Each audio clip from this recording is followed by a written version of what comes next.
इन अनमोल पलों को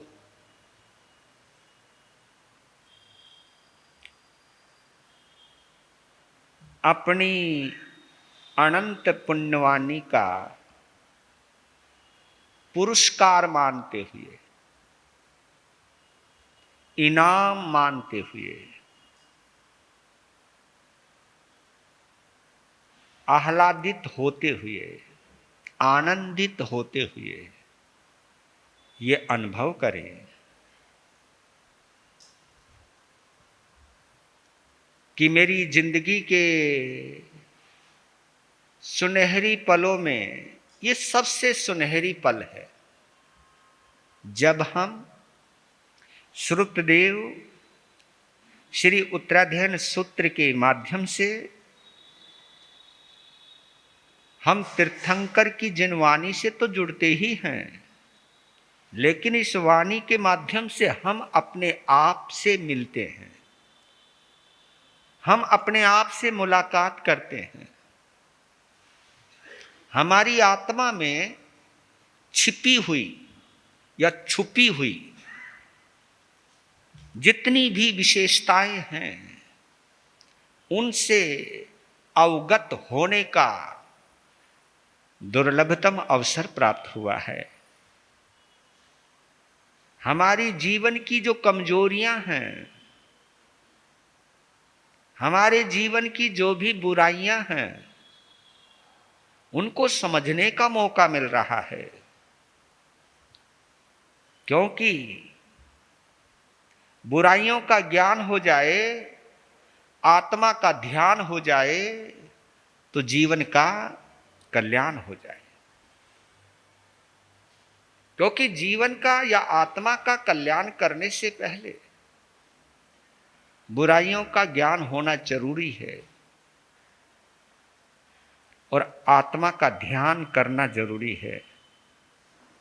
ये दोनों चीजों की संयोजना ही श्रुतदेव की आराधना कहलाती है। तो श्रुतदेव श्री उत्तराध्ययन सूत्र में हम प्रवेश करें, इससे पहले इस सूत्र की महिमा का गान गाते हैं। वीर प्रभु के अंतिम वाणी उत्तराध्ययन को खोलो, जय जिन वाणी बोलो, जय जिन वाणी बोलो। उत्तराध्ययन में वीर प्रभु की अंतिम वाणी उत्तराध्ययन को खोलो, जय जिन वाणी बोलो, जय जिन वाणी बोलो। उत्तराध्ययन में गुंजित होते प्रभु शिक्षा अपना लो, जय जिन वाणी बोलो, जय जिन वाणी। मंगलकारी भव भयहारी जिन वाणी है सरना, जिसके आराधन से निश्चित ही मिटता जन्म व मरना। पाप कर्म को छोड़ के अब तो, पाप कर्म को छोड़ के अब तो जिन वाणी के हो लो, जय जिन वाणी बोलो, जय जिन वाणी बोलो। वीर प्रभु के अंतिम वाणी उत्तराध्ययन को खोलो, जय जिन वाणी बोलो, जय जिन वाणी। जिन वाणी का हर अक्षर ही अक्षय आनंद दाता, शब्द शब्द में सत्य धर्म का संदेश मिल जाता। हर वाक्यों में वैराग्य के, हर वाक्यों में वैराग्य के गूंज हृदय में ढालो। जय जिनवाणी बोलो, जय जिनवाणी बोलो, वीर प्रभु के अंतिम वो तेरा ध्यान को खोलो। जय जिनवाणी बोलो, जय जिनवाणी छलक रही है हर एक पद में तीर्थंकर की करुणा, जिससे जिन शासन जय पाता आगम सचा सरना। हम भी जीवन पावन कर ले, हम भी जीवन इधर उधर मत डोलो। जय जिनवाणी बोलो, जय जिनवाणी बोलो, वीर प्रभु के अंतिम वाणी उत्तराधयन को खोलो। जय जिनवाणी बोलो, जय जिन जिससे होता तीर्थ का पोषण, जो है साधक शाला। हे गे और उपादे का मिलता बोध निराला। महावीर की श्रेष्ठ निशानी, महावीर की श्रेष्ठ निशानी, जिनवाणी को पेलो। जय जिनवाणी बोलो, जय जिनवाणी बोलो, वीर प्रभु के अंतिम वाणी उत्तराधयन को खोलो। जय जिनवाणी बोलो, जय जिनवाणी बोलो, जय जिनवाणी बोलो। बोलिए श्रीमद् उत्तराधयन सूत्र भगवान की, बोलिए गौतम स्वामी भगवान की, बोलिए सधर्मा स्वामी भगवान की, बोलिए जम्बू स्वामी भगवान की जय। ये जिनवाणी का अमृत हमारे हाथों में है, इन हाथों की शोभा है। देखें तो आंखों की शोभा है, सुने तो कानों की शोभा है, बोले तो वाणी की शोभा है। जीवन से जुड़ जाए तो पूरे जीवन की शोभा है, पूरे जीवन का सौंदर्य है। ये हमारी लाइफ को ब्यूटीफाई करने की ताकत इस श्रुत देव में है।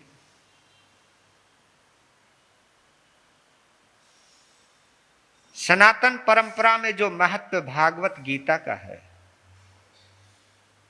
सिख परंपरा में जो महत्व गुरु ग्रंथ साहब का है,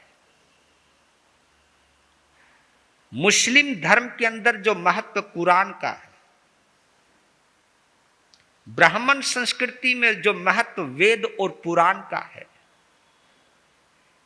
ईसाई धर्म में जो महत्व बाइबिल का है, बौद्ध धर्म में जो महत्व धम्म पद का है, वही महत्व जैन धर्म में उत्तराध्ययन सूत्र का है। अगर हम उत्तराध्ययन सूत्र का अर्थ भी देखें कि उत्तराध्ययन सूत्र का अर्थ क्या है, तो अर्थ भी निकलता है। उत्तर कहते हैं उत्तम को, उत्तम को, उत्तरोत्तर, उत्तरोत्तर, उत्तम को कहते हैं उत्तर, उत्तराध्ययन है ये। उत्तर जमा अध्ययन, उत्तराध्ययन, ये दो शब्दों के जोड़ से बना है। वो अध्ययन, वो अध्याय जो उत्तम है, वो अध्याय या वो अध्ययन। अध्ययन कहते हैं, पढ़ने को भी कहते हैं, अध्ययन कहते हैं, गहन करने को भी कहते हैं। अध्ययन का मतलब है जिसके माध्यम से हम अध्येता बनते हैं। बारीकी से किसी चीज को अनुभव करना, महसूस करना, उसका ज्ञान करना, यह अध्ययन कहलाता है।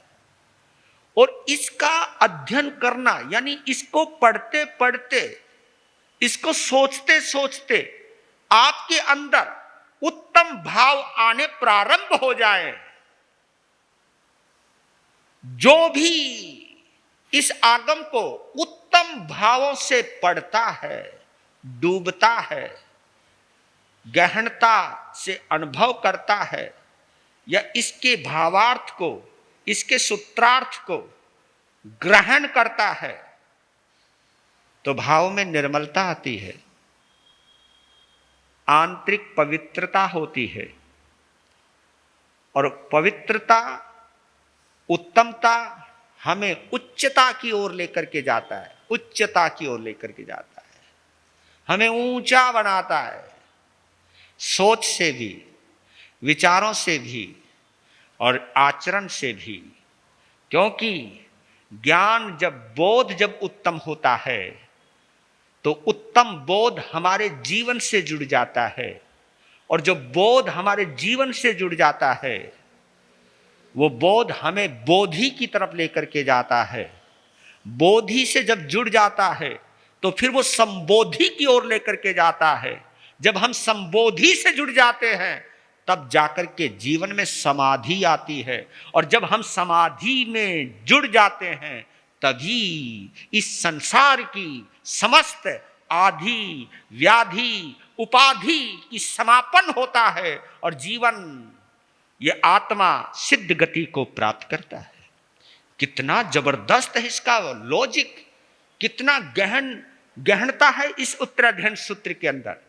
ऐसे ही नहीं सुना रहा हूं, ऐसे ही इसको भगवान महावीर की अंतिम निशानी नहीं कहा है, ये हमारी आखिरी निशानी है मेरे भगवान महावीर की।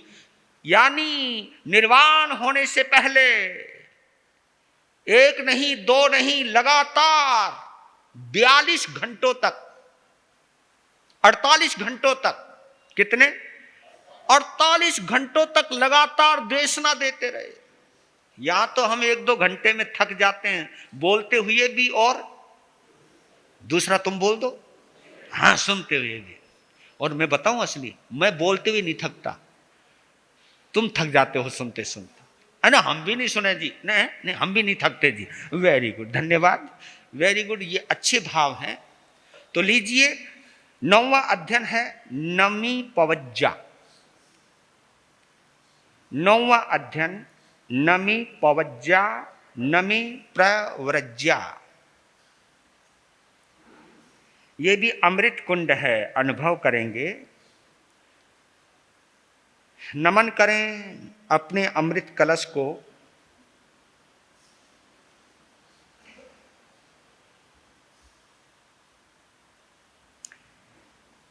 चै ऊन देव लोगाओ उव वन्नो मानु सम्मी लोगम्मी उव संत मोहो निजो सरए पुराणियम जाई जाई सरि तु भयम संयम संबुद्धो अनुत्तर धम्मे पुत्तम ठवे तु रजे अभिनिख माई न मिराया से देव लोग सारे से अंते उर्वर गाओ वारे भोए भुंजी तो न मेराया बुद्धो भोगे परिचय मिहिलिम सुपर जनवायम बाला मोरम चे परियानम सवम चिच्चा अभिनिकांतो एगंत महिदियो भयवम कोलाहलग भूयम आशी बिली कोलाहग भूयम आशी मिहिलाए पव्यंतमि तैयाराए ऋषमि नमिमि अभिनिकमंतमि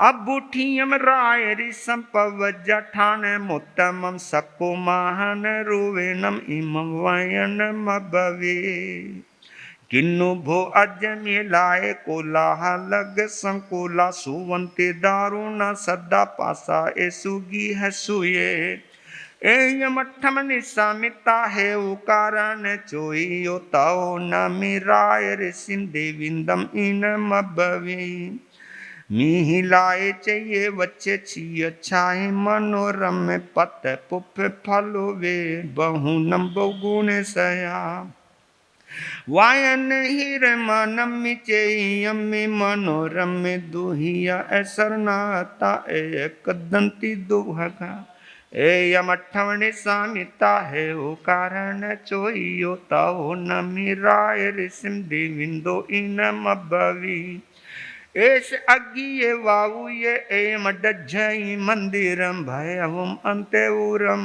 तेनम किसनम नौपेखसी एयम अठमनि सामिता है ओ कारण ताओ न मिराय ऋषिम देविंदम इन मबवी सुहम वसामो जीवामो जे सिंबो अतिंद चिन्ह मिहिलाए डजमानी नम डजाई किंचन चत पुत काल तस निवारस भिकुनो पियम ने विजय किंची अपियम पिने विजय बहु खुमोणी नो भद्दम अनगारस भिकुनो सवो विपमुकस एगंत मनु पसवो एयमठमनि सामिता एव कारण चोइयो ताओ नमिमराय ऋषिम देविंदो इन मबवी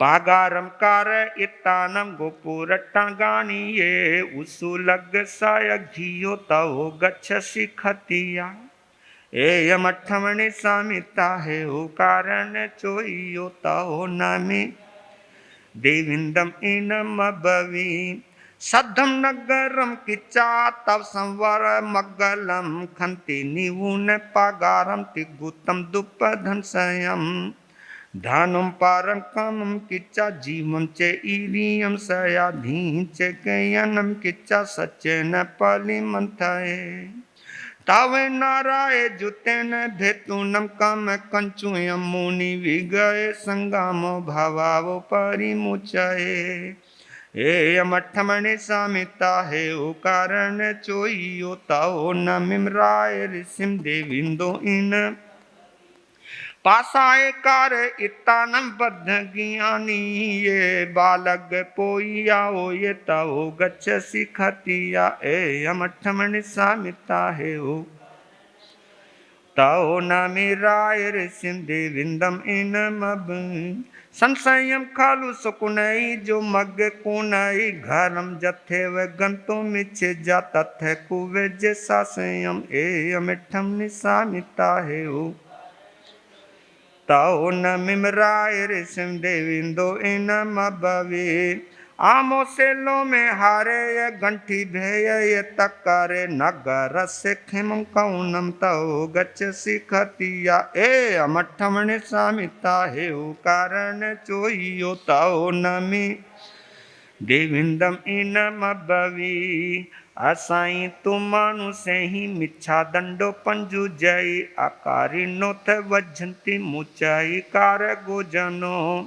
एयमठो निसमिता है ओ कारण चोइयो ताओ न मिमराय ऋषिम देविंदो इन जे कई पथी वा तुभम न मंति न राही वा वसित ठावे इताणम ताओ गच्छसि खतिया एयमठमनि सामिता है ओ कारण चोइयो ताओ नमि देविंदम इन मबवे जो सहसम सहसानम संगा में दुजय जिने एकम जिने जे अपानम एस से परम जो अपाने में व जुझाही किंते जुझे न बजो अपाने में व अपानम जय तसु हमें है पंचिंदियानि को हम मानम मायम ते हुलो हम चे दुजयम चे व अपानम सवम अपे जिय जियम एयमठम निसामिता है ओ कारण चोइयो ताओ न मिमराय ऋषिम देविंदो इन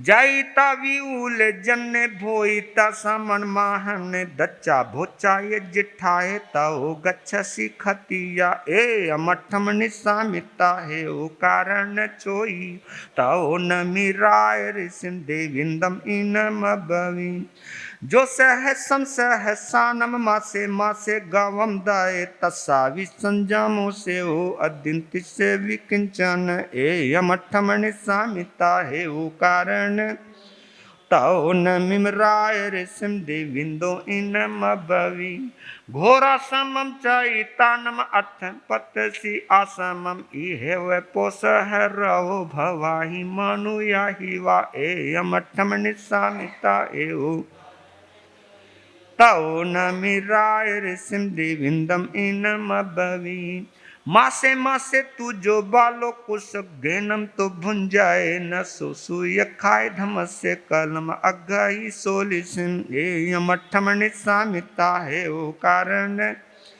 ताओ न मिमराय ऋषिम देविंदो इन हीरणम सुवर्णम मणिमुत्तम कंसम दुसम चे वाहनम कोसम वड्ढावायितानम तवो गच्छसि खतिया एयमठम निसामिता हे कारण तवो न मिराय ऋषि देविंदम इन सुवर्ण रूपस्य उपवया भवे सियाहु कैलास सम असंख्या नरस्य लुद्धस्य ते ही किंची इच्छा हुआ गास समा अनंतिया पुड़विशाली जवाचे ओ हिरणम पशु सह पाड़ी पुन्नम नाल मेघस ईय विज्ञाताम चरे एयमठम निसामिता है ओ कारण चोइयो ताओ निमराय ऋषिम देविंदो इन मबवी अक्षरग मभुदय भोए चयसि पथिवा असंते कामे पथसि सकंपन विहन्नसि एयमठम निसामिता है ओ कारण चोइयो ताओ निमराय ऋषिम देविंदम इन मबवी सलम कामा विषम कामा कामा आसी विशो वमा कामे पथे माना अकामा जंती दुगई आहे वयई को हेनम माने नम अहमा गई माया गही पाड़े घाहो लोहावो दुहावो भयम आवे उज्जी उन मान रोवम ऊन ऊन इंदंतम वंदय अबुथुनम तो इमाही मोहराही वगुही आहोते निजाओ कोहो आहोते मानो परजियो आहोते निरकिया माया आहोते लोभो वशिकाओ आहोते अजवम साहु आहोते साहु मध्यवम आहोते उत्तम खंति आहोते मुति उत्तमा इहिंसी उत्तमो भन्ते पेचा हुएसी उत्तमो लोगोत्तमोत्तमम ठाणम सिद्धम गच्छसि निरो एवं अभितुनंतो राय ऋषिम उत्तमाय श्रद्धाए पाया ही न में कारण तो पुनो पुनो वंदई सको तो बंदी ऊने पाए चक्कम कुशल लखन मुनिवर से आगा से नुप पाइयो ललिय चावल कुंडल तिरडी नमी नमई अपानम सखम सकन चोइयो चाई उनके हम वदे ही सामान्य पजुवटियो एवं करंती संबुद्धा पंडिया पावी अखना विनियटंती भोगेसु जहाँ से न मिराय ऋषि जहाँ से न मिराय ऋषि तीबे में आगम शुद्धि का पाठ। आग में तिबी है पन्नते तंजहा, सुत्तागमे अत्थागमे तदुभयागमे। ए हवा श्रुत ज्ञान के विषय, जे कोई अतिचार लाग्या होए, ते में आलोऊं जमवा इद्धं वच्चा मेलियम हीनक्षरम अचक्षरम पयहीनम विनयहीनम जोगहीनम घोषहीनम सुट्ठो दिन्नम दुट्ठो परिचियम। ए काले कौ सज्जाओ, काले न कौ सज्जाओ। ए सज्जाइए सज्जायम, सज्जाइए न सज्जायम। तस्मिच्छामि दुक्कडम,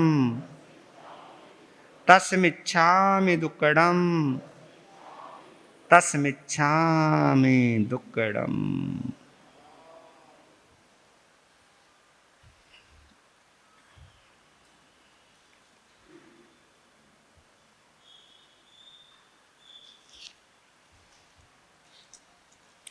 ये अमृत का पान हम सब ने मिलकर किया।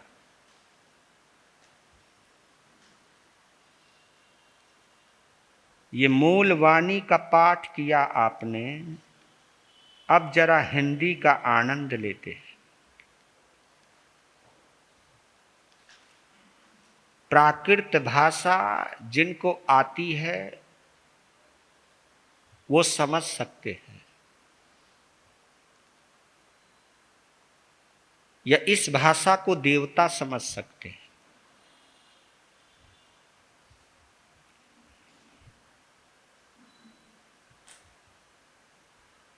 या सर्वज्ञ समझ सकते हैं।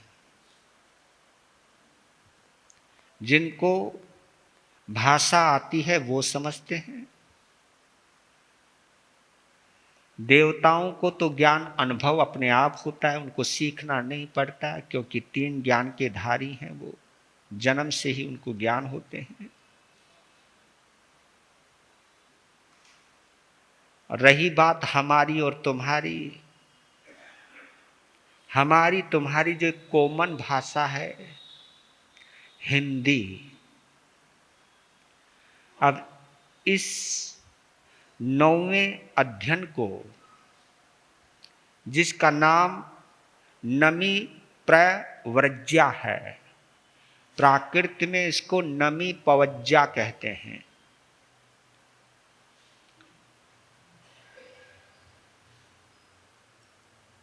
इस अध्ययन के अंदर क्या फरमाया है, इसको हम अब हिंदी में समझ लेते हैं। ज़्यादा उलझना नहीं, सीधा सीधा गीत में समझते हैं। कहीं जरूरत महसूस होगी तो अर्थ करते हैं। वीर प्रभु के अमृत वाणी, वीर प्रभु के अंतिम वाणी, सुन लो और सुना लो, जीवन धन्य जीवन। क्योंकि जब तक भाव नहीं जगेंगे कि आज मेरे लिए ये पल बड़े अनमोल हैं, जब तक ये भाव नहीं होंगे तो हम अपने आप को सौभाग्यशाली नहीं समझेंगे। धन्य बना लो, यानी अपने भाग्य को सराह लो। वीर प्रभु के अंतिम वाणी, सुन लो और सुना लो, जीवन धन्य बना लो, जीवन धन्य बना लो, उत्तराधयन में गुंजित होते प्रभु शिक्षा अपना लो, जीवन जीवन। तो क्या है इसके अंदर? अमर लोक से च्युत हो नमीवर, नरभव में है आते, उपशांत मोह के हो जाने से याद पूर्व को पाते, मिथिला के वे राजा बनते, मिथिला के वो राजा बनते, उनकी कथा सुना लो, जीवन जीवन धन्य बना लो। देवलोक से एक जीव चौकर वहां से उतरकर मनुष्य भव को प्राप्त करता है। मिथिला में उनका जन्म होता है, राजघराने में उनका जन्म होता है, और वहां उनका नाम नमी कुमार था, और फिर बाद में नमी राजा पड़ा। और वो इतने पुण्यवान थे कि उनके आने से उनके पिता के सामने जो भी दुश्मन राजा मुंह उठाए खड़े थे, सभी की गर्दनें झुक गई, नम गई। नमने की वजह से उनका नाम क्या पड़ा? नमी राजा पड़ा। तो क्लियर हो गया, विजन क्लियर हो गया है। नमी राजा पड़ा और बड़े होकर के वो राजा बनते हैं मिथिला के।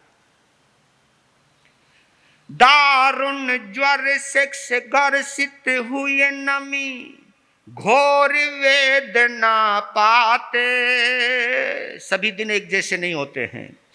हुए सभी उपचार राज्य में लाभ नहीं कर पाते, आखिरी राय मिले राजा को, आखिरी राय मिले राजा को, चंदन लेप लगा लो, जीवन जीवन धन्य बना लो। राज्य करते करते वर्षों गुजर गए, बीमारी क्या होती है ये पता नहीं, लेकिन एक बार राजा के शरीर में दहा ज्वर पैदा हुआ। दहा ज्वर, दहा कहते हैं आग को। एक ऐसा बुखार, एक ऐसा फीवर जिससे सारा शरीर जलने लगता है, जलने लगता है, आदमी तड़फने लगता है। जैसे मछली बिना पानी के तड़फती है, तो इस दहा ज्वर से इतनी पीड़ा है कि राजा तड़फ रहा है।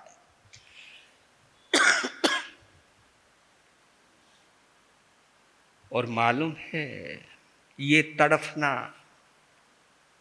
एक दिन नहीं, 2 दिन नहीं, 6 महीने तक लगातार दहा ज्वर से पीड़ित रहे। कितने? और आप ये देखिए, अगर हमारे को बुखार 1 हफ्ता भी पकड़ के रखे तो कई लोग तो जीने की आशा ही छोड़ देते हैं। ना भाई अब नहीं, अब तो आगे समय। आदमी लेटा हुआ नहीं रह सकता, लेट भी जाए, क्योंकि इसको लेटना भी नहीं कहते। कम से कम आदमी लेट के आराम की मुद्रा में तो आता है, लेकिन ये लेटना ऐसा है, ना तो इसमें उठ सकता है, ना बैठ सकता है, ना लेट सकता है। लेटे भी तो कुल बुलाता रहता, तड़पता रहता है। इतनी अनंत वेदना दहा ज्वर की होती है। जो इस वेदना से गुजरते हैं वही जानते हैं।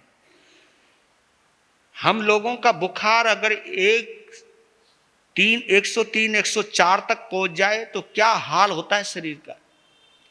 105 हो जाए तो क्या हाल होता है शरीर का। सिर भन्ना जाता है तो कितनी वेदना हुई होगी। ये तो थोड़ा सा क्योंकि ज्वर का मतलब होता ही है, दाह ज्वर और भी है जब शरीर में आग लगने लग जाए, ये महसूस लगे। राजा था, उपचार की तो कोई कमी नहीं थी, लेकिन यहां पर भी बतला दिया है कि जब कभी तकलीफ भोगने का वक्त आता है ना, तो पैसा भी काम नहीं आता, दवाइयां भी काम नहीं आती, कितना भी विशेषज्ञ डॉक्टर क्यों ना हो, वो भी हमें कभी कभी उस दर्द से मुक्त नहीं कर पाता। बड़े से बड़े डॉक्टरों की खोपड़ी काम नहीं करती, क्या किया जाए, क्या किया जाए। तब एक समाधान आया, वो भी 6 महीने के बाद, कि दाह ज्वर है तो इनके ऊपर चंदन का लेप किया जाए। बावना चंदन, गोशीर्ष चंदन, चंदन बड़ा है ना।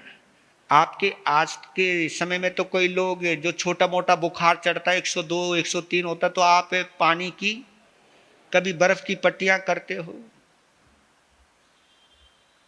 लेकिन वो तो दाह ज्वर था और उसमें चंदन का लेप बोला गया कि बावना शीर्ष, क्योंकि ऐसा चंदन होता है कि शरीर कितना भी तप रहा हो तो एकदम ठंडक आ जाए। तो जब चंदन का लेप लगाने की बात आई तो अब चंदन घिसने लग गए, और उनकी सैकड़ों महारानियां थी। रानियों ने कहा कि चंदन हम घिसेंगे, क्योंकि हमारा सुहाग है वो, हमारी इज्जत, हमारा मान, हमारा सम्मान, हमारी पहचान, हमारी जान वही है, तो हम घिसेंगी चंदन। तो चंदन घिसने लगे। यहां पर यह घटना जो घटित हुई है वो किस तरह परिवर्तित होती है, यही समझाने के लिए प्रभु महावीर ने नमी पवज्जा का अध्ययन हम सबको सुनाया है। वीर प्रभु के अंतिम वाणी सुन लो और सुना लो, जीवन जीवन धन। चंदन घिसने लगी रानियां नमी का दाह मिटाने, कंगन उनके बजे जोर से नमी को लगे सताने। नमी राजा आहत हो बोले, नमी राजा आहत हो बोले, कंगन सभी निकालो, जीवन धन्य बना लो, जीवन। जब सैकड़ों रानियां कंगनों के साथ जब चंदन घिसने लगी तो उन चंदनों, उन कंगनों की इतनी आवाज आने लगी। देखिए, कंगनों की आवाज बड़ी सुरीली होती है, लेकिन यह आवाज सुरीली तभी सुहाती है जब आदमी स्वस्थ हो, जब आदमी अंदर से बेचैन हो, अंदर से परेशान हो, अंदर से दर्द से भरा हो, तो अच्छी से अच्छी आवाज भी अच्छी नहीं लगती। इससे पता लगता है कि माहौल बाहर का नहीं होता, माहौल अंदर का होता है। जब अंदर सब कुछ अच्छा हो ना, तो बाहर का माहौल कितना भी खराब क्यों ना हो तो भी हम सहज रहते हैं। और जब अंदर का माहौल बहुत खराब हो और बाहर का माहौल कितना भी अच्छा क्यों ना हो तो भी अच्छा नहीं लगता है। तो सारा मामला कहां का है? अंदर का है। जब शोर मचा, हिल गए, राजा ने कहा मंत्री को बंद करवाओ ये शोर, मुझको मेरी परेशानी मिटाने के लिए किया जा रहा है, मैं तो और परेशान हो रहा हूं, हटा दो, मुझे नहीं चाहिए ऐसा चंदन कि जिसको लगाने से पहले ही मैं परेशान हो रहा हूं। और जब मंत्री कक्ष में जाते हैं जहां सैकड़ों महारानियां चंदन घिस रही हैं, और मंत्री ने कहा रुको जरा, तो सभी के चलते हुए हाथ रुक गए, शांति हो गई। तब मंत्री ने कहा राजा को कंगनों का शोर अच्छा नहीं लग रहा, इसलिए ऐसा करो, सुहाग के रूप में एक एक कंगन रख लो, बाकी सब कंगनों को उतार दो और फिर घिसो। इससे तुम्हारा सुहाग का प्रतीक भी जिंदा रहेगा और चंदन घिसने का काम भी आसानी से हो जाएगा। यही तो काम मंत्री का होता है, वक्त पर समस्या को, बिना समस्या का समाधान, कुछ नई समस्या को इजाद करने की बजाय उसी में समाधान ढूंढ लेना, यही मंत्री का महत्व होता है। क्योंकि मंत्री जुड़ा हुआ है मस्तिष्क से, मंत्रणा इसी से बला है, मन से, बुद्धि से मंत्रणा बनती है। और जो मंत्रणा उपयोगी हो, जो मंत्रणा समय के अनुकूल हो और जो समय के अनुकूल मंत्रणा देने की ताकत रखता हो, जो वक्त की नजाकतता को समझ करके समय की नाड़ी को भापते हुए, वक्त की नबज को पहचानते हुए जो उस वक्त का निदान करता है, समस्या का समाधान करता है, उसी को हम मंत्री कहते हैं। मंत्री की भूमिका बड़ी महत्वपूर्ण हुआ करती है।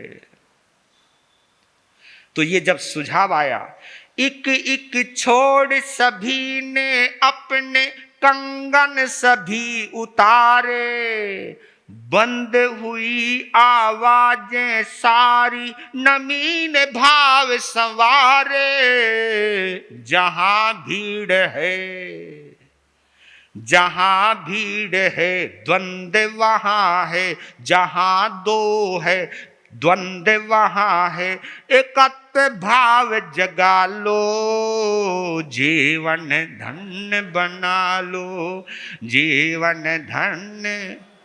जब आवाज नहीं आई, राजा और बेचैन। देखो क्या गजब की बात है, नगर लगता है कंगन मतलब चंदन घिसना। मंत्री जी महाराज, चंदन घिसना बंद? नहीं महाराज, नहीं महाराज, चंदन घिसा जा रहा है जी, पर आवाज तो नहीं आ रही। ओके जी, आवाज इसलिए नहीं आ रही कि पहले 5-5, 6-6 कंगन, देखा जाए तो 10-10 कंगन दो हाथों में और सैकड़ों रानियां। नुके जी ऐसा कर दिया हमने कहा कि सब कंगन निकाल दिए, एक एक कंगन रखा है। अब एक कंगन तो आवाज को नहीं करे, थारो काम भी हो रही है, चंदन भी घिसो जा रही है, आवाज भी नहीं हो रही है, बोलो कैसा रहा आइडिया। ये बात सुनते ही कुछ बातें होती है जो क्लिक कर जाती है, कुछ बातें होती है जो दिमाग को हिला करके रखती है, कुछ बातें ऐसी होती है जो हमारी जागृति का, हमारे जागरण का कारण बन जाता है। मंत्री का यह कहना, राजा का संभलना। ओ अब समझे, अब इसका गणित समझ लो। जहां दो है वहां द्वंद्व है, जहां दो है वहीं द्वंद्व है, और जहां एक है वहां कोई द्वंद्व नहीं, कोई युद्ध नहीं। आदमी जब दो होंगे तभी तो लड़ेंगे ना। ये दुनिया चलती है दो जनों से, हाँ सही बात है। ये सारा खेल जो है ना, ये पूरा संसार का जो खेल है, ये एक का नहीं है, ये दो का खेल है। एक तो राजा ने कहा ओ जहां दो है वहां लफड़ा है, जहां एक है वहां लफड़ा नहीं। इतनी गहराई में उतर गए, शरीर को छोड़ते हुए आत्मा में उतर गए। इसको कहते आत्म भाव। एक अकेले आत्म भाव में नीरवता है बसती, पर भावों की भीड़ जहां है दुख की सरिता बहती। भावित हो एकत्व भाव से, भावित हो एकत्व भाव से, द्वंद्व की पीड़ मिटा लो, जीवन धन्य बना लो, जीवन धन्य बना लो। इतनी गहराई में चले गए, इतनी गहराई में चले गए कि आत्मा के तल पर पहुंचने लगे। आत्मा के तल पर जैसे ही पहुंचे नमी, वैसे एक भाव जगे कि जब तक दो हैं तब तक संसार है। जहां एक है यानी जहां केवल आत्मा है वहीं परमात्मा है। जहां आत्मा और शरीर है वहीं संसार है। और जब तक ये आत्मा शरीर से जुड़ी रहेगी तभी तक सब व्यवधान है, तभी तक सब संसार का विस्तार है। आत्मा जब आत्मा से जुड़ जाती है, आत्मा की निकटता जब होने लगती है, और कमाल हो गया, कमाल हो गया, आत्मा में ऐसे डूबे नमी, शरीर का दर्द ही गायब हो गया। हाँ। क्यों हुआ? क्योंकि आत्म चिंतन करते करते शरीर से संबंध कट गया। और जितना भी दुख है, जितना भी दर्द है, जितनी भी पीड़ा है, ये आत्मा की नहीं है। ये किसकी है? ये शरीर की है। और इस पीड़ा को ग्रहण करता है हमारा ब्रेन। और उस ब्रेन का संबंध शरीर से कट गया, आत्मा से जुड़ गया। तो जैसे संबंध कटा, उनको आनंद की अनुभूति हुई। दर्द कहां गया पता नहीं चला।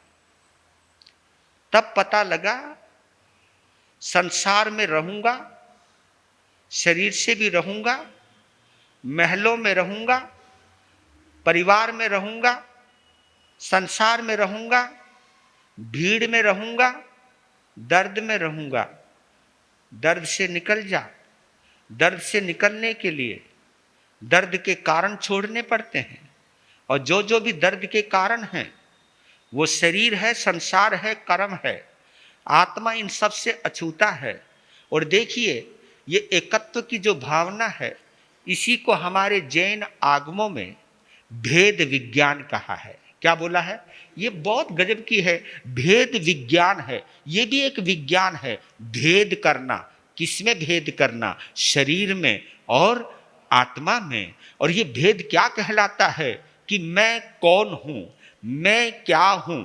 जब हम इस गहराई में जाने लगते हैं तो हमें कुछ पलों की गहराई में जाते जाते अंतराय कर्म हो तो कह नहीं सकता हूं, क्योंकि कुछ चीजें आराम से उपलब्ध नहीं होती हैं। आखिर इस चीज का अनुभव नमीराज ऋषि को 6 महीने तक की शारीरिक दाह ज्वर की पीड़ा सहन करने के बाद उस पीड़ा से मुक्त होने का रास्ता तब पता चलता है, क्योंकि इस जीवन की जितनी भी पीड़ा थी, संसार से जुड़ने की जितनी भी पीड़ा थी, वो सब पीड़ा का निवारण तब हुआ जब वो आत्मा से जुड़ गए। फिर वो खड़े हो गए, एक ही झटके में खड़े हो गए। चेहरे पर जो दर्द था चेहरे से गायब हो गया। चेहरे पर शांति है, सुकून है, आनंद है। आत्मा का जो रूप है, आत्मा का जो अनंत आनंद का स्वभाव है, वो चेहरे पर भी प्रकट हो गया। अभी चंदन का लेप लगा नहीं, एकदम खड़े हो गए। रानियां कहने लगी, जी हमने बड़े बड़े मंत्र पढ़ पढ़ के घिस रही थी चंदन, हमने बड़ी बड़ी मनौतियां मनाई आपके लिए। कहा कि बस जितनी मनौतियां होनी थी वो हो गई, अब हमें नहीं रहना, हम चलते हैं, हम अकेले हैं, अकेले ही रहेंगे, हम शरीर में रहते हुए अकेले होने की साधना करेंगे। ये बहुत अद्भुत साधना होती है और ये साधना का रहस्य हमको जिन शासन देता है, ये साधना का रहस्य हमको ये आगम देता है। आगम ही है वो चीज जो हमें शरीर से आत्मा की ओर लेकर के जाती है। और जब तक हम शरीर से आत्मा की ओर नहीं जाएंगे तब तक हम संसार में उलझे रहेंगे। जब तक ये हम शरीर से आत्मा की ओर नहीं जाएंगे हम उलझे ही नहीं रहेंगे, बल्कि हम औरों को भी उलझाकर रखेंगे इसके अंदर। क्योंकि जिसने आत्मा का आनंद प्राप्त कर लिया फिर उसे किसी और आनंद की आवश्यकता ही नहीं रहती है। क्यों नहीं रहती है? क्योंकि आत्मा में परम आनंद है, परम आनंद है। वो आनंद है जिस आनंद के पीछे चक्रवर्ती का सुख और वैभव भी फीका नजर आता है, सकेंद्र का वैभव भी फीका नजर आता है। यानी ये वो दौलत है, इस दौलत को पहचानना हर किसी की बात नहीं है, लेकिन वही प्राप्त कर सकता है जो आत्मा का महत्व जानता है। अब राज्य भार सौंपा और चल पड़े दीक्षित होकर। और कमाल ये हुआ दीक्षा ली है नमी ने, लेकिन सिंहासन हिला है सकेंद्र का। हिली जाता है, हिल गया। जब हिला सिंहासन, ध्यान गया भाई मेरी गद्दी कैसे हिली, तो जब पता लगा और कमाल है भाई, मिथिला नगरी में राजमहल वैभव सुख सुविधाओं को छोड़कर नंगे पांव नंगे सिर चल पड़ा। राजा से महाराजा हो गए, राजा से मुनिवर बन गए।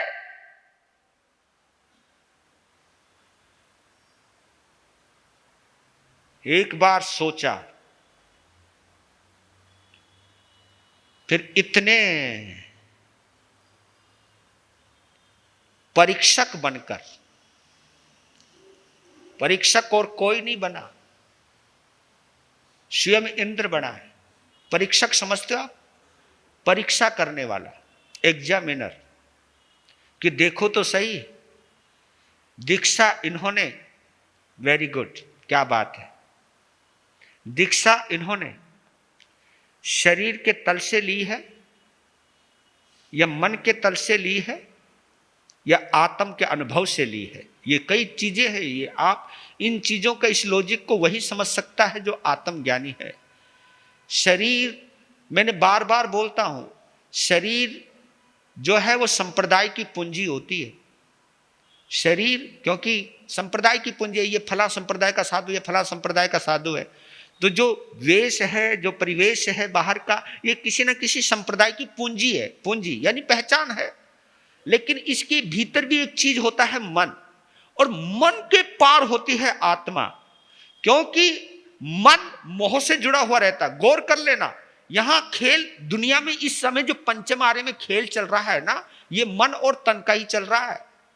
आत्मा के तल पर तो हम लोग पहुंच ही नहीं पा रहे हैं। क्योंकि जितना लफड़ा है ना, जितना लफड़ा है संप्रदायवाद का, जितना भी झगड़ा है संप्रदायवाद का, ये मन और तन की वजह से हो रहा है। क्योंकि जो साधु और जो श्रावक किसी भी माध्यम से, मैत्री के माध्यम से मन को पार करते हुए आत्मा में प्रवेश करता है, वो इन सब लफड़ों से दूर हो जाता है, मैत्री भाव से जुड़ जाता है। और जो केवल तन और मन से जुड़ा हुआ रहता है, वही राग और द्वेष में भरा हुआ रहता है, वही भेदभाव से जुड़ा हुआ रहता है। क्योंकि जब तक मन और तन का संबंध विच्छेद नहीं होगा, आत्मा में प्रवेश नहीं होगा, और आत्मा में जब तक प्रवेश नहीं होगा, मैत्री भाव का संचार नहीं होगा, जब तक मैत्री भाव का संचार नहीं होगा, आत्मा का आनंद क्या है इसका पता नहीं चलेगा। तो ये बहुत गहरी साधना है। हम लोग तो राग भाव में, क्योंकि यहां पे तो ये भी है, तुम्हारी संप्रदाय का, तुम्हारी संप्रदाय में दीक्षा लेना, किसी और में मत लेना, बड़ा लफड़ा होता है, दीक्षा की आज्ञा नहीं मिलती है। कोई दूसरी संप्रदाय का बच्चा अगर दूसरी संप्रदाय में दीक्षा लेने के भाव रखने लग जाए तो उसको रोकने का अभ्यास करवाया जाता, प्रयास करवाया जाता है कि नहीं नहीं नहीं, जो लेना तो यहीं ले और कहीं मत जा।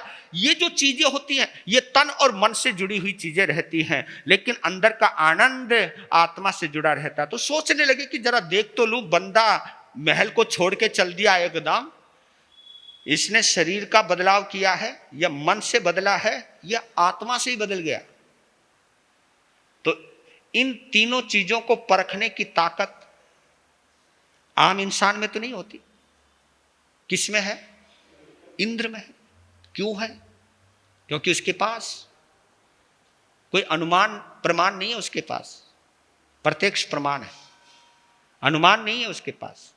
आप लोग अनुमान लगाते रहते हो, बल्कि आप तो बड़े बड़े गजब के अनुमान लगा लेते हो। कोई बेचारा गरीब झोपड़ी का साधु बने ना, बैरागी, हाँ घर में खाने को नहीं होगा इसलिए साधु बन रहा होगा। अल्ले भाई, कोई बड़े घर का बनने लग जाए तो आप कहते हो सकता है घर में किसी से बनती नहीं होगी इसलिए बन रहा है।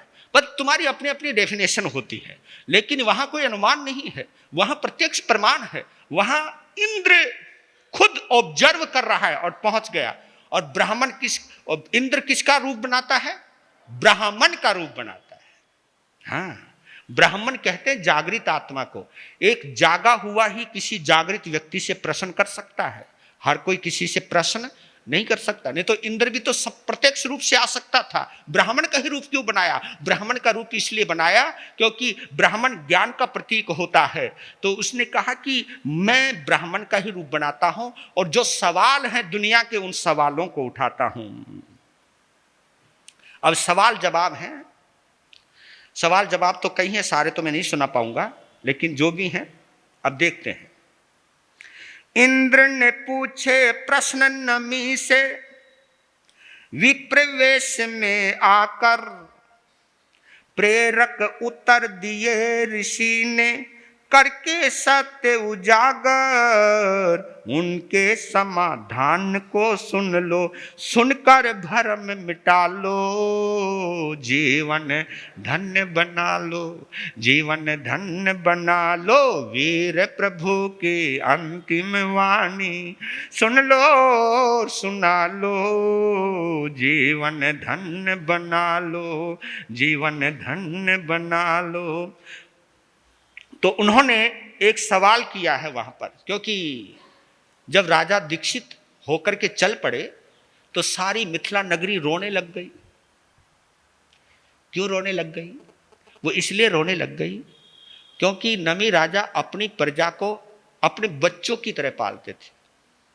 उनके हर सुख दुख का वो ख्याल रखते थे, कोई कमी नहीं रहने देते थे। हर दर्द खुद सहन लेते थे, लेकिन अपनी प्रजा को आनंद में रखते थे।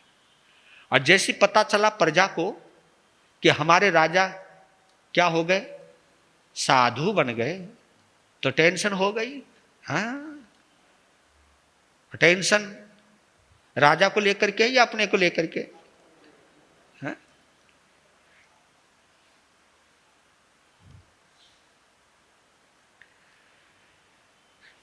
एक पहला सवाल किया, जी कमाल है जी, आप साधु बने और देखो गौर से सुनो, पूरी मिथिला नगरी रो रही है, करुण विलाप कर रही है, हाय पता नहीं छातियां पीट रही है, दाढ़े मार रही है। हमारी पंजाबी में बोले स्यापा, है ना? वो स्यापा तो समझते होंगे, कोई छाती पीटे, कभी कोई कुछ पीटे। जी अजी ये क्या हो रहा है? तब देखो सहज उत्तर दिया है, क्योंकि सहज उत्तर इसलिए दिया है क्योंकि वह आत्मा में। इंद्र के जो सवाल हैं, ब्राह्मण के जो सवाल हैं, वो संसार की परिस्थितियों को देखते हुए हैं। उनके सवाल ऐसे लगते कॉमन सवाल है, लेकिन जवाब जो है वो बिल्कुल वो जवाब है जो केवल आत्मज्ञानी समझ सकता है। ये सवालों के जवाब हर कोई नहीं समझ सकता है। तो बोल दिया, कोलाहल का मैं नहीं कारण, सब स्वार्थ को रोते, क्रंदन करते पक्षी गण भी जब जब वृक्ष को खोते, सीमित जनों का मोह छोड़कर, सीमित जनों का मोह छोड़कर जग मैत्री अपना लो, जीवन धन्य बना लो, जीवन धन्य बना लो। कहा कि कोई नहीं रो रहा, सब अपने स्वार्थ को रो रहे हैं। जब वृक्ष गिर जाता है ना तो पक्षी बड़े क्रंदन करते, इसलिए करते कि हम घोंसला कहाँ बनाएंगे, हम रात कहाँ बिताएंगे, हम फल कहाँ खाएंगे, हम छाया में कहाँ बैठेंगे। हर कोई व्यक्ति अपने अपने स्वार्थ को रोता है। कोई किसी को, जल्दी बोलो, कोई किसी को नहीं रोता है। और हम सोचते हाय मैं मर गया तो इनका क्या होगा, है ना, मैं मर गया तो ये बर्बाद हो जाएंगे। अरे तू काय को बहम में पड़ गया रे, काय को, हो सकता है तेरे मरने के बाद और ज्यादा मजे में रहें, तो काय को टेंशन ले रहे थे भाई। ऐसा मत सोच, ये अपने दिमाग से ख्याल निकाल कि मैं नहीं तो कुछ नहीं रहेगा। नहीं नहीं नहीं नहीं, क्या पता तेरे जाने के बाद और भी अच्छा हो जाए। तो फिर ऐसा दृश्य दिखाया जैसे मिथिला जलने लग रही है, महलों में आग लग गई, महलों में आग लग गई। उन महलों में, जिन महलों के अंदर नमी राजा की रानियां रहती हैं, जिन महलों में नमी राजा के बच्चे रहते हैं, महलों में आग लग गई। क्योंकि जब आग लगी तब क्या जवाब दिया, मिथिला के जलने से यहां पर मेरा कुछ नहीं जलता, संयोगों से मुक्त भिक्षु का धर्म एक ही समता, एक अकेला आत्म अपना निज गुण को सरसा लो, जीवन धन्य बना लो, जीवन। जलती हुई मिथिला में मेरा कुछ नहीं जल रहा।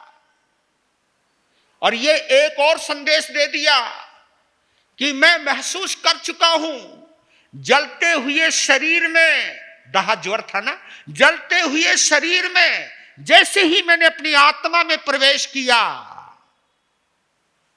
आत्मा में कोई जलन नहीं थी, आत्मा में कोई भी दर्द नहीं था, आत्मा में कोई भी पीड़ा नहीं थी।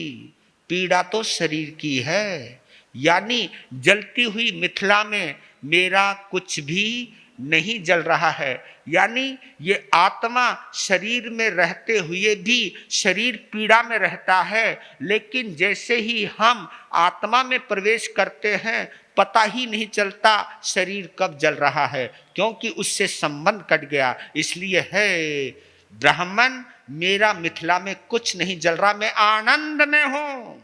और भी कई सवाल किए कि तुम भंडार भर दो, बच्चों की सोचनी चाहिए, और जो जो भी तुम्हारे दुश्मन राजा इस राज्य के ऊपर गंदी नजर डाले हुए हैं और क्या पता तुम्हारे बच्चों को बर्बाद कर दें, उन बच्चों को बर्बाद होने से तुम बचा लो। पहले राज्य की सुरक्षा कर लो, राज्य का भंडार भर लो, 7 पुश्तों तक सब बैठे बैठे खावें, ऐसा इंतजाम कर लो जो तुम लोग करते हो, जो तुम लोग बोलते हो। वही सवाल किए हैं उस ब्राह्मण ने, इंद्र ने ब्राह्मण के रूप में। उन्होंने कहा कि भाई बात सुनो, मैंने अपने राज्य की रक्षा करने की सोच ली है, मैंने अपने आप की, अपनी आत्मा को बचाने की, रक्षा करने का सोच लिया है, इसलिए मैं चल पड़ा हूं। और दुनिया में एक चीज और जान गया हूं, हे ब्राह्मण, कि चाहे तुम कितना भी जमा कर लो, कितना भी इकट्ठा कर लो, कितनी भी दौलत, कितना भी साम्राज्य स्थापित कर लो, ये कभी मन भरने वाला नहीं है। मैं इस मन के चंगुल से बाहर आ गया हूं, मुझे अब चक्कर नहीं। मैं जहां परम संतोष है, परम आनंद है, मैं उस आत्मा में प्रवेश करना चाहता हूं, मैं कोई व्यवधान नहीं पाना चाहता हूं। इसलिए मैं अपने आत्म राज्य की सुरक्षा करूंगा, और मैं आत्म राज्य की सुरक्षा क्रोध, मान, माया, लोभ से करूंगा। ये मुझे अच्छी तरह पता चल गया है। ये कई सवालों के जवाब है, क्योंकि इसके ऊपर पूरा प्रवचन चल सकता है, कई दिनों तक चल सकता है, लेकिन मेरी समय सीमा है, मैं इसको ज़्यादा नहीं बढ़ाना चाहता हूँ। लेकिन उन्होंने जो गहरी बातें कही, उन्होंने चाहे राज्य को लेकर के, चाहे अर्गला को लेकर के, चाहे राज्य की सीमाओं को लेकर के, चाहे दुश्मनों को लेकर के, और चाहे राज्य कोष को लेकर के, चाहे महलों को लेकर के, चाहे बच्चों की परवरिश को लेकर के, चाहे उनके भविष्य को लेकर के, कहा कि भैया बात सुनिए, मैं अचानक अगर मर गया तब भी तो सब कुछ चलेगा। यहां किसी का काम किसी के बिना नहीं रुकता है।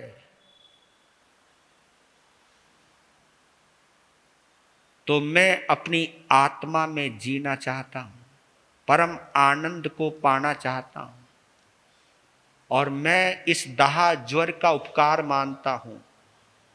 इस दाह ज्वर ने और उस चंदन की घिसने की प्रक्रिया ने मुझे ये बोध करा दिया, जहां दो है वहां द्वंद्व है, जहां एक है वहां आनंद है। क्या बोला मैंने? जहां दो है वहां द्वंद्व है, जहां एक है वहां आनंद है। वाह! जहां दो है वहां द्वंद्व है, जहां एक है वहां आनंद है, और मैं उस आनंद को प्राप्त करना, उस आनंद की अनुभूति कर चुका हूं। अब मैं पुनः दोबारा द्वंद्व में नहीं पड़ना चाहता हूं, मैं आनंद में ही आनंद में रहना चाहता हूं। और गहरी बात कह गए वो कसाई की, मैं आप लोगों को भी बता देना चाहता हूं, क्योंकि इस लॉजिक से अगर आप समझ जाओ तो बहुत अच्छी बात है। उन्होंने एक बात कही, क्रोध करने वाला नरक में जाता है,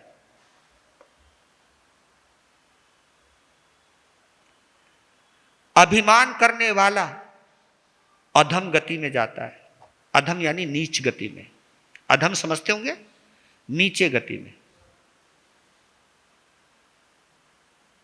माया करने वाला सदगति का घात करता है। जो छल कपट करता है वो अच्छी गति का घात करता है। और लोभ करने वाला इस लोक और परलोक में भय को प्राप्त होता है। जो लोभी व्यक्ति होता है, आप देख लेना, लोभी व्यक्ति यहां पर भी डरा हुआ रहता है, और वो मर जाए तो परलोक में भी डरता रहता है, क्योंकि लोभ ऐसी चीज है। उन्होंने ये गणित पता नहीं कहाँ का लगाया, मानव स्वभाव का, उन्होंने अपने अनुभव से बोला है। तो इसलिए मैं आप लोगों को जरूर कहना चाहता हूं कि क्रोध करने से तुम बाद में नरक गति में जाओगे, लेकिन पहले जहां तुम रहते हो उसी जगह को नरक बना दोगे। क्या बोला मैंने? जहां पर रह रहे हो उस माहौल को क्या बना दोगे आप? नरक बना दोगे। कौन बनाता है? क्रोध। क्रोध अपने आप में ज्वाला है, अग्नि है, जलन है। और इस क्रोध एक ऐसी चीज है, दूसरे को बाद में जलाता है। पहले दिया सलाई जो होती है ना, दिया सलाई, उसको जब हम जलाते हैं, वो दूसरे को जलाए या ना जलाए इसकी कोई गारंटी नहीं, लेकिन वो सबसे पहले खुद को जलाती है। खुद को जलाती है तो ही वो दूसरे को जलाती है। और लेकिन ये भी कहा है कि दूसरे को ना जला सके, दूसरा ना भी जले, इट इज पॉसिबिलिटी। ये पॉसिबिलिटी है ना जले, क्योंकि जली और जलाने के लिए आगे बढ़ी, क्या पता जलने से पहले वो बुझ जाए, लेकिन खुद तो जल गई ना। तो इसलिए नरक से बचना चाहते हो, अगर आनंद की अनुभूति करना चाहते हो, इस चार कसाई के मेथड को समझ लो। अभिमान करोगे नीचे गिरोगे, छल कपट करोगे लोगों की नजरों से गिरोगे, क्योंकि छल कपट करने वाला लोगों की नजरों से ही जब पता लग जाए ना ये आदमी दगाबाज है, ये आदमी मायावी है, ये आदमी कपटी है, ये धोखेबाज है, तो आदमी की वैसी इज्जत गिर जाती है। तो अभिमान करने वाला नीचे गिर जाता है, माया कपट करने वाला नजरों से गिर जाता है, और लोभी व्यक्ति वास्तव में हर जगह भयभीत और डरा डरा रहता है। इसलिए जिंदगी के अंदर कुछ कर सको तो इतना करना। हम आज के समय में कसायों को, यानी क्रोध मान माया लोभ राग द्वेष को पूरी तरह से नष्ट नहीं कर सकते, कोई बात नहीं, लेकिन इनमें धीरे धीरे कमी तो ला सकते हैं। कभी भी तुम देखना, एक बार प्रेम में भरे हुए रहना और एक बार क्रोध में भरे हुए रहना, पता लग जाएगा कि आग क्या होती है और पानी क्या होती है, उष्णता क्या होती है, शीतलता क्या होती है। ये आप इस चीज का अनुभव कर सकते हैं। तो इन सभी सवालों का जब जवाब उन्होंने इतना गजब का दिया, फिर कहते हैं इंद्र ने अपने ब्राह्मण का रूप हटा दिया और अपने रूप में आ गए और नमी राज ऋषि के चरणों में नत मस्तक हुए और उनके रूप को सराहते हुए, बड़ा गजब का रूप बताया, वर्णन बड़ा गजब का, उनके रूप को सराहते हुए आपकी क्षमाशीलता, आपकी विनम्रता, आपकी एकाग्रता, आपकी भव्यता, आपका तप, आपकी सोच वास्तव में अद्भुत है, अद्भुत है। आप अमर वैरागी हो, आप अमरता के रास्ते पे चल रहे हो। इसलिए हे नमिराज ऋषि, इस देवेंद्र का प्रणाम स्वीकार कीजिए, प्रणाम स्वीकार कीजिए। आप अवश्य ही मुक्ति पथ पर जाएंगे, आप अवश्य ही मुक्ति को प्राप्त करेंगे। ये मैं नहीं बोल रहा हूं, ये देवराज इंद्र बोल रहे हैं। और कोशिश करना कि कुछ पल ऐसे भी आए कि हम भी मुक्ति के राही बने। वीर नाम के हीरे मोती, गुरु नाम के हीरे मोती, मैं बिखराऊं गले गले। ले लो रे कोई राम का प्यारा, शोर मचाऊं। हो ले लो रे कोई गुरु का प्यारा, शोर मचाऊं। दौलत के दीवानों सुन लो, एक दिन ऐसा आएगा, धन दौलत और महल खजाना यहीं पड़ा रह जाएगा। हो धन दौलत और महल खजाना यहीं पड़ा रह जाएगा। सुंदर काया मिट्टी बनेगी, सुंदर काया मिट्टी बनेगी, चर्चा होगी गले गले। ले लो रे कोई राम का प्यारा, शोर मचाऊं गले गले। ले लो रे कोई गुरु का प्यारा, शोर मचाऊं गले गले। हो शोर मचाऊं गले गले, शोर मचाऊं गले गले, शोर मचाऊं गली गली।